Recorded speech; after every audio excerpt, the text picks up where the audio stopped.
இது போன்ற ஆபத்து உங்கள் குடும்பத்தினருக்கும் நண்பருக்கும் கூட ஏற்படலாம். அவரின் உயிரை உங்களால் காப்பாற்ற இயலும். உணவு உண்ணும் பொழுது உணவு துகள் உணவு குழாய்க்கு பதிலாக மூச்சு குழாய்க்குள் நுழைந்தால் அடைப்பு ஏற்பட்டு அந்த நபர் சுவாசிக்க முடியாமல் சில நிமிடங்களிலேயே அவர் உயிரை இழக்க நேரிடும். இது பெரும்பாலும் குழந்தைகள், முதியவர்கள் மற்றும் வாயில் உணவை வைத்துக் கொண்டு பேசி சிரிப்பவருக்கு நிகழ்கிறது. நமது நுரையீரலிற்கும் வயிற்று பகுதிக்கும் இடையில் டயப்ராம் என்ற தசை இருக்கிறது. இது போன்ற மூச்சு திணறல் நேரத்தில் விரல்களை மடக்கி இது போல வைத்து வயிற்றின் நடுப்பகுதியை உள்நோக்கியும் மேல் நோக்கியும் அழுத்துங்கள்.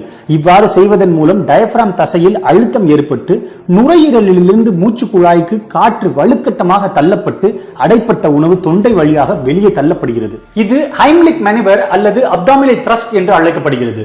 கர்ப்பிணி பெண்களுக்கோ அல்லது அதிக தொப்பை உள்ளவருக்கோ இது நடந்தால் அவரின் கீழ் நெஞ்சு பகுதியில் கை வைத்து அழுத்த வேண்டும். ஒவ்வொரு ஆண்டும் ஆயிரக்கணக்கானவர்கள் இதனால் நொடிப்பொழுதில் மரணிக்கின்றனர். எனவே இந்த முறையை நாம் ஒவ்வொருவரும் அறிந்து கொள்வது மிகவும் அவசியம். நன்றி.